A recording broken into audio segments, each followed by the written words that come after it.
Good day, here are the top stories from the Philippine News Agency.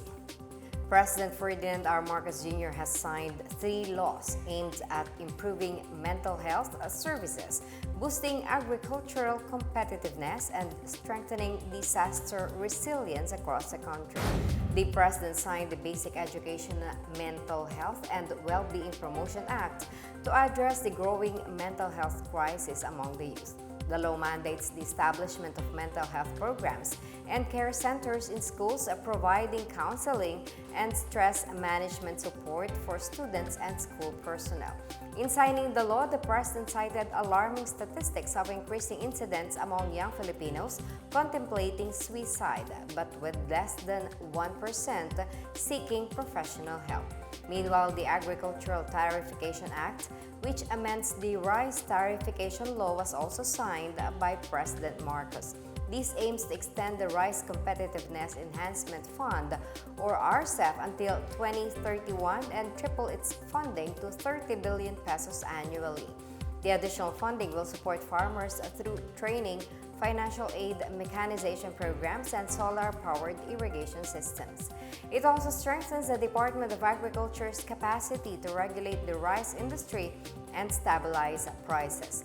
Lastly, the President signed the Ligtas Pinoy Centers Act, which mandates the construction of permanent storm-resilient evacuation centers in every city and municipalities.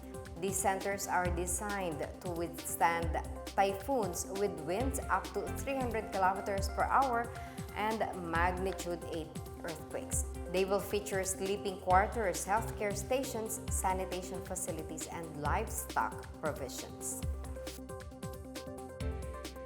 President Ferdinand R. Marcos Jr. has brought the Christmas spirit to life, joining around 30,000 children from across the nation for Malacanang's annual nationwide simultaneous gift-giving program. During the 3rd year of the Balik Sigla, Bigay Saya program, the President fondly recalled the festive tradition started by his late father during his presidency.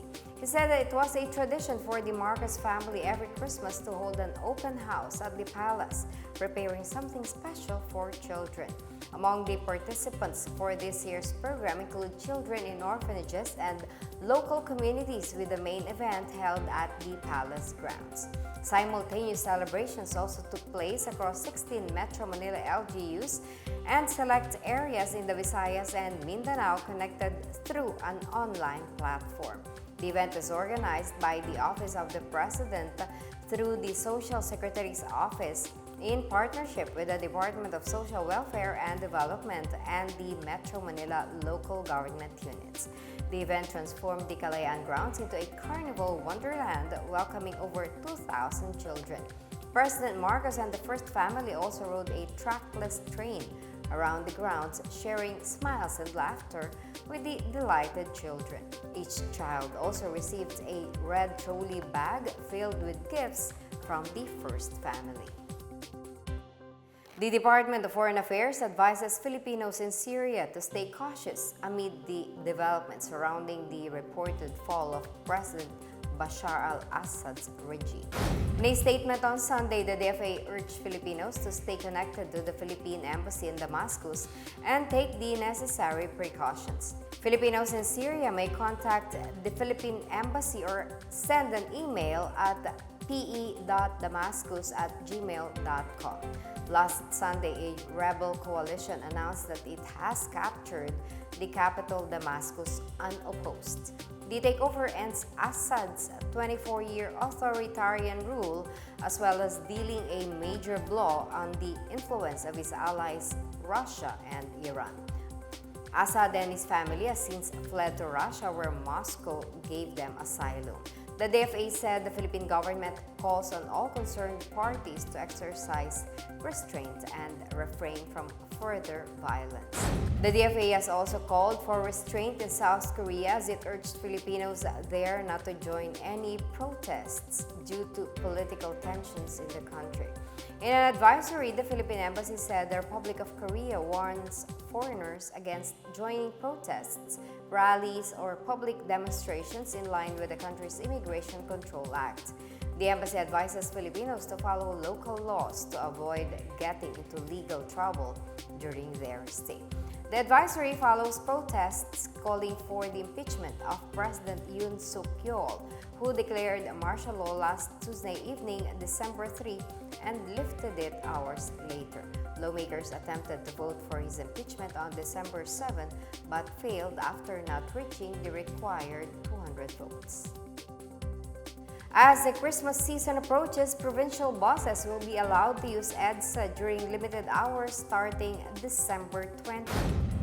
The Metropolitan Manila Development Authority, or MMDA, announced the adjustment to address the anticipated influx of passengers during the holidays. From December 20 to December 25, buses will be permitted on EDSA between 10 p.m. and 5 a.m. only. Starting December 26, buses can travel along EDSA 24 hours a day until January 2, 2025. Based on MMDA data, more than 2,000 provincial bus units will benefit from the adjustment to manage traffic flow during the holiday season.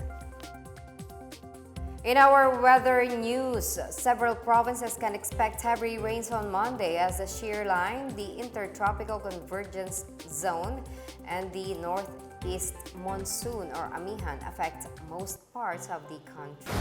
Pag-asa said the shear line affecting the eastern sections of central and southern Luzon will bring scattered rains and thunderstorms over the Bicol region, Marinduque, Romblon, Oriental, Mindoro, Batangas, Laguna, Rizal, Quezon, and Aurora.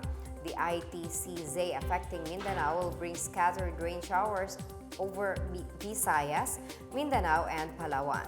Quezon Province, Aurora, Camarines Norte, Camarines Sur, Catanduanes, Albay, Sorsogon, Marinduque, Oriental, Mindoro, Palawan, Northern Samar, Eastern Samar, and Dinagat Islands may experience moderate to heavy rains that lead to flooding and landslides. Meanwhile, the amihan affecting northern Luzon will cause rains over Cagayan Valley and Cordillera Administrative Region and isolated light rains over Ilocos Region and the rest of central Luzon. The rest of the country will experience isolated rain showers caused by localized thunderstorms for the rest of the country. And that's the latest and the biggest stories on the Pna Headlines. For more news updates, visit our website, pna.gov.ph, or our Facebook and X account, Philippine News Agency. The Pna Headlines is also streamed via the Servicio Facebook page. You may also watch the Pna Headlines through the Philippine News Agency's YouTube account and via the News and Information Bureau website under PNA News. It's 16 days before Christmas. I'm Marita Muahe. This is the Pna Headlines, bringing stories that unite the nation.